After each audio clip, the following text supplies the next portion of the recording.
జిల్లాలో దాదాపుగా 2 మున్సిపాలిటీ రాబోతా ఉన్నాయి. మహబూబ్నగర్ జిల్లాలో 4 మున్సిపాలిటీ.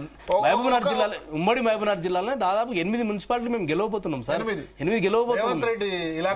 రేవంత్ రెడ్డి మీరే చెప్తారు కదా, రేవంత్ రెడ్డి సొంత నియోజకవర్గంలో మద్దూరు మున్సిపాలిటీలో 6 ఉంటే 3 మేము గెలిచాం, 3 వారు గెలిచినారు. ఇంకా ఫలితాలు రావాల్సింది. ఖచ్చితంగా బీఆర్ఎస్ పార్టీ శ్రేణులు వీరోచితంగా పోరాటం చేసినారు. గద్వాల్లో బీజేపీ బోని కొట్టిందట, 19వ వార్డులో బీజేపీ గెలిచిందట. ఎస్, ఒకసారి అమర్ గారి దగ్గరికి వెళ్దాం. అమర్ గారు, సో ఓవరాల్ గా ఇప్పటి వరకు ఉన్న రిజల్ట్స్ ఎట్లా ఉన్నాయి? మీరు అనుకున్న ఎక్స్పెక్టెడ్ రేంజ్ లో ఉన్నాయా, లేకపోతే ఇంకెక్కడ ఇంప్రూవ్ కావాల్సి ఉంది భారతీయ జనతా పార్టీ? భరత్ గారు, ముందుగా అందరికి నమస్కారం. సో ఈ రోజు మున్సిపల్ ఎలక్షన్స్ ను మనం పరిశీలించినట్టయితే ఎవరైతే గెలిచిన అభ్యర్థులు ఉన్నారో అనేక చోట్ల కాంగ్రెస్ పార్టీ ఎక్కడైతే చాలా దారుణమైన దౌర్జన్యం చేసిందో, ఎక్కడైతే మా అభ్యర్థులను కానీ ఇండిపెండెంట్ అభ్యర్థులను కానీ బెదిరించిందో అక్కడ మాత్రం చాలా అనుకూలమైన వాళ్ళకు అనుకూలమైన అంటే వాళ్ళ ఇందాక మీరు అంటున్నారు అధికారం ఉంటే అధికారం ఓన్లీ దుర్వినియోగం చేస్తున్నారని, అది కాంగ్రెస్ పార్టీ క్లియర్ గా కనబడుతున్నది.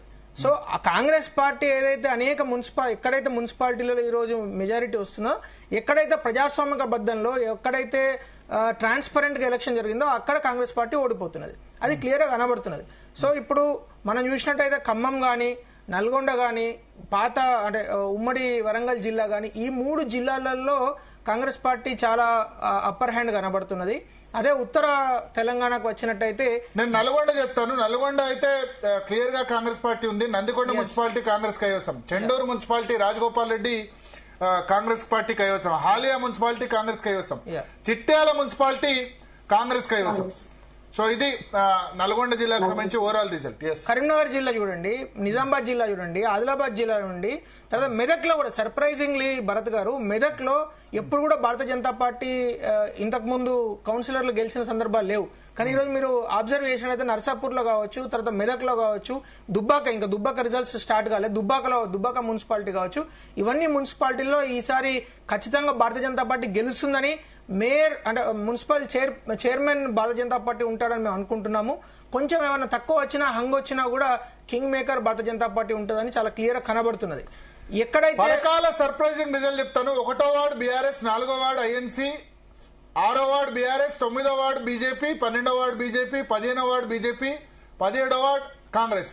Congress 2, BJP 3, BRS 2. సో ఇప్పుడు మన ఉమ్మడి వరంగల్ జిల్లా మీరు చెప్పేది అంటే పరకాల మొదటి నుంచి కూడా కొంత బీజేపీకి స్ట్రాంగ్ ఉంది. అక్కడ లాస్ట్ టైం అసెంబ్లీ ఎలక్షన్స్ లో కూడా చాలా మంచి మనం డాక్టర్ కాళీచరణ్ అని చాలా బాగా వచ్చినాయి ఓట్లు వారికి కూడా. సో ఇప్పుడు పరకాల కానీ అట్లా ఉమ్మడి వరంగల్ జిల్లాలో కూడా అనేక చోట్ల భారతీయ జనతా పార్టీ ఈసారి తొర్రూరు కావచ్చు, పరకాల మీరు చెప్తున్న పరకాల కావచ్చు, పాలకుర్తిలో ఇన్ఫాక్ట్ అక్కడ బోని కొట్టి కౌన్సిలర్లు గెలిచే అవకాశం క్లియర్ గా కనబడుతున్నది. అంటే ఓవరాల్ గా చూస్తే భరత్ గారు, ఈ రోజు Bharatiya Janata party as an అంటే నెంబర్స్ పరంగా సెకండ్ నెంబర్లో లేకపోయినా కూడా నెరేటివ్ పరంగా కాంగ్రెస్ పార్టీని ఓడగొట్టే శక్తి కేవలం భారతీయ జనతా పార్టీకి మాత్రమే ఉంది అని మాత్రం ప్రజలు విశ్వాసం వ్యక్తం చేస్తున్నారు. ఎందుకంటే అనేక మున్సిపాలిటీలలో అంటే దాదాపు if I'm not wrong 100+ municipalities లో ఈ రోజు భారతీయ జనతా పార్టీ కౌన్సిలర్లు గెలవబోతున్నారు. కార్పొరేషన్స్ మీరన్నా నిజామాబాద్ కావచ్చు, కరీంనగర్ కార్పొరేషన్స్ గెలవబోతున్నాం మేము. తర్వాత మహబూబ్ నగర్ జిల్లాలో ఉమ్మడి పాలమూరు జిల్లాలో కూడా భారతీయ జనతా పార్టీ మున్సిపాలిటీస్ కూడా కైవసం చేసుకునే అవకాశం చాలా క్లియర్. ఇప్పుడు మక్తల్లో ఆల్రెడీ 1వ వార్డు గెలిచిందని నాకు ఇన్ఫర్మేషన్ వచ్చింది. తర్వాత 11వ వార్డు కూడా ముందంజలో ఉన్నాం. దాదాపు 8 ఇట్లలో ముందంజలో ఉన్నారని. అభ్యర్థి చనిపోయిన దానికి సంబంధించిన దాని ఇంపాక్ట్ ఏమైనా ఉంటుందా? అంటే ఓటర్ మీద ఏమైనా పడిందా? అంటే దాని ఇంపాక్ట్ ఉంటుందని పూర్తిగా మనం అనుకోలేము. కాకపోతే కొంత సానుభూతి ఉంటుంది. అక్కడ ఎట్లాగో ఎన్నికలు జరగలేదు కాబట్టి మిగతా చోట్ల దాని ప్రభావము కొంత ఉండొచ్చు అని అనుకుంటున్నాను. బట్ అది పెద్ద పాయింట్ కాదు. ఎందుకంటే అక్కడ ప్రజలకు మేము చాలా క్లియర్ గా వారికి ఎక్స్ప్లెయిన్ చేయడం జరిగింది. ఎట్లా డబుల్ ఇంజన్ సర్కార్ అంటే కేంద్రంలో ఉన్న ప్రభుత్వం డైరెక్ట్ గా డబ్బులు ఎట్లా మున్సిపాలిటీస్కి వస్తుంది, 16th ఫైనాన్స్ కమిషన్, ఇట్లాంటి విషయాలు వాళ్ళకి అర్థమైనాయి. ఇంతకు ముందు కూడా మక్తల్లో మేము గెలిచాం. మక్తలు కానీ ఆమన్గల్ మీరు ఇందాక కూడా విశ్లేషిస్తున్నారు కదా. సో ఆమన్గల్లో మక్తలో ఇట్లాంటి ప్లేసెస్ లో భారతీయ జనతా పార్టీ ఇంతకు ముందు గెలిచింది. సో ఇప్పుడు కూడా మక్తలు కావచ్చు, నారాయణపేట కావచ్చు గెలిచేందుకు చాలా క్లియర్ గా ఛాన్సెస్ ఉన్నాయి. మేము చాలా క్లియర్ గా చెప్తున్నది ఏంటంటే మొత్తం ఓవరాల్ గా తెలంగాణ పరిస్థితి చూసినప్పుడు ఓవరాల్ తెలంగాణలో భారతీయ జనతా పార్టీ చాలా బాగా పుంజుకున్నది. మొన్న సర్పంచ్ ఎన్నికలు చూసాం కదా, 160 సర్పంచుల నుంచి దాదాపు 1000కి పైగా సర్పంచులు గెలిచాం. సిమిలర్లీ ఇప్పుడు మున్సిపాలిటీలలో కూడా 100+ మున్సిపాలిటీలలో భారతీయ జనతా పార్టీ కౌన్సిలర్లు గెలవబోతున్నారు. Okay okay. సో ఒకసారి లేటెస్ట్ సిచ్యుయేషన్ మళ్ళీ మిగతా మున్సిపాలిటీస్ కూడా వెళ్దాం. మెదక్ వరకు మనం వచ్చాం. వికారాబాద్ లో 2 Prasad Kumar speaker constituency, 2 Congress, 1 BJP, 1 BRS. Huzur Nagar లో 7-7 మంత్రి ఉత్తమ్ కుమార్ రెడ్డి ప్రభంజనం కనిపిస్తుంది. కోదాడలో 3-3. నేరేడ్చర్లలో 2 కాంగ్రెస్, 2 బీఆర్ఎస్. ఇది కూడా ఉత్తమ్ కుమార్ రెడ్డి కాన్స్టిట్యున్సీ. హుజూర్ నగర్, కోదాడలో కాంగ్రెస్ పార్టీ ప్రభంజనం మనకు కనిపిస్తుంది. కొడంగల్లో రేవంత్ రెడ్డి ఇలాఖాలో 3 కాంగ్రెస్, 1 బీఆర్ఎస్. వనపర్తి పెబ్బేరులో 2 Congress, 2 BRS. Atmakur 3 Congress, 2 BJP. Atmakur Devarakadra constituency, Makthal కాన్స్టిట్యున్సీలో 3 Congress, 2 BJP. Amarchinta 1 Congress, 2 BRS, 1 BJP. ఇది కూడా మక్తల్ కాన్స్టిట్యున్సీ కదా అమరచింత. కొత్తకోట 4 కాంగ్రెస్, 1 బీఆర్ఎస్, 1 ఇతరులు. ఇక వరంగల్లో వర్ధనపేటలో 2-2. ఇక్కడ ఆరూరు రమేష్ మళ్ళీ బీఆర్ఎస్ కు వచ్చారు.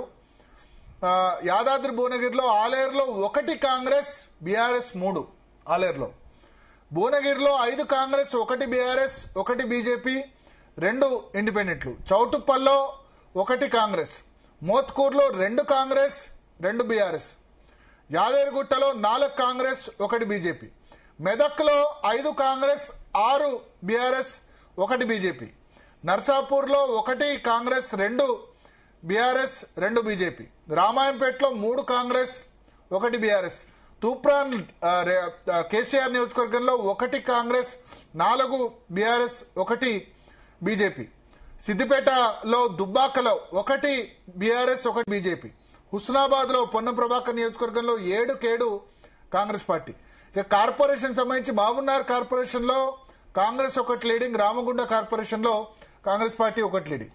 సో ఇది ఓవరాల్ గా ఇప్పటి వరకు ఉన్న సిచ్యువేషన్. ఎస్, ఇందిరా శోభన్ గారు ఉన్నారా? ఇందిరా శోభన్ గారు చెప్పండి. సో మీకు డిసప్పాయింటింగ్ రిజల్ట్స్ మెదక్ జిల్లాలో, మహబూబ్నగర్ జిల్లా కూడా అంత పాజిటివ్ ఏం లేదు. మొత్తం అక్కడ బీజేపీ, నల్గొండ, ఖమ్మం కొంత పాజిటివ్ రిజల్ట్ ఉంది. కరీంనగర్, ఆదిలాబాద్ కూడా అంత ఆశాజనకం ఏం లేదు.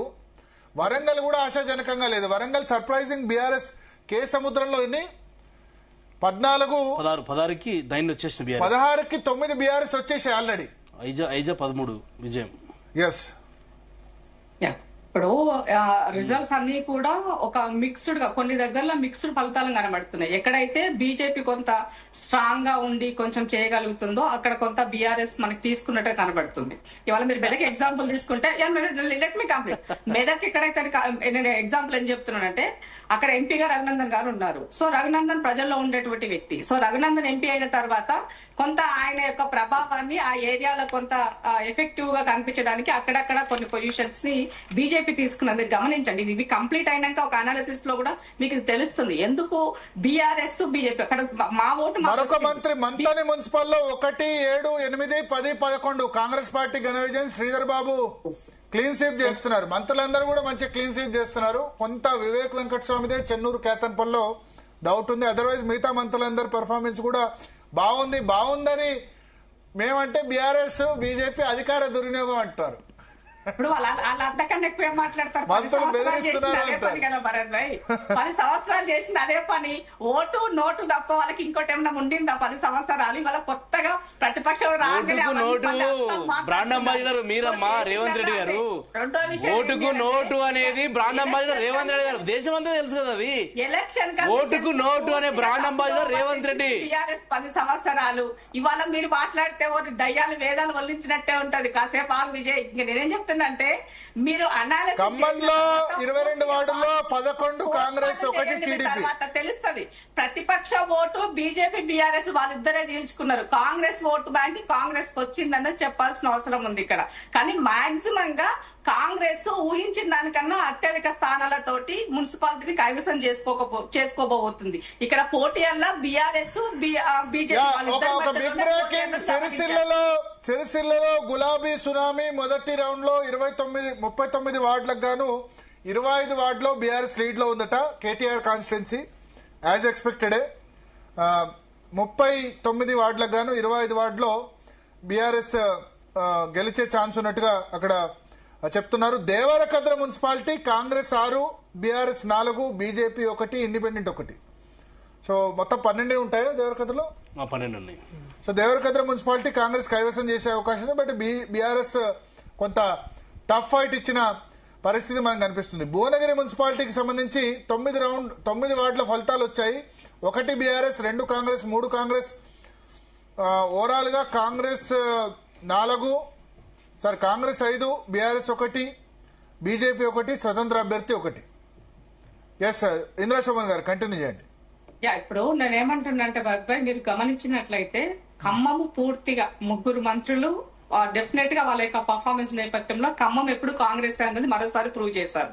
సో అట్లాగే నల్గొండకు వచ్చినట్లయితే నల్గొండ కూడా అక్కడ ఉత్తమన్న అయినా తర్వాత ఇక్కడ మన జానారెడ్డి గారి కుమారుడు అయ్యుండొచ్చు. ఓవరాల్ గా తీసుకున్న కోమటిరెడ్డి అన్నది నియోజకవర్గం ఇంకా నల్గొండ టౌన్ ఏమైందో ఇంకా మనకు పూర్తిగా రానట్టుంది. బట్ అక్కడ కూడా కొంత కాంగ్రెస్ ప్రభంజనమే కనబడుతున్నట్టుగా తెలుస్తున్నది. సో ఇటు మంతని వైపు అంటే కరీంనగర్ లో తీసుకున్నా కరీంనగర్ లో పొన్నమన్న, ఇటు శ్రీధర్ బాబు అన్న వాళ్ళిద్దరు బ్యాగ్, అలాగే అడ్లూరు లక్ష్మణ్ అన్న 3 మంత్రులు ఉమ్మడి మనం కరీంనగర్ తీసుకున్నా కూడా డెఫినెట్ గా కాంగ్రెస్ పార్టీ యొక్క దాని యొక్క ఉనికి ఏంటి అన్నది, అసలు కాంగ్రెస్ ఏంది అనే దానికి ఇక్కడ మంత్రులు చేసే జగిత్యాల 28వ వార్డులో జీవన్ రెడ్డి అంచోడు ఇండిపెండెంట్ అభ్యర్థి బైర్నేని భాగ్య. మున్సిపల్లో 40వ వార్డులో మాజీ మున్సిపల్ చైర్మన్ కాంగ్రెస్ అభ్యర్థి అడువాల జ్యోతి.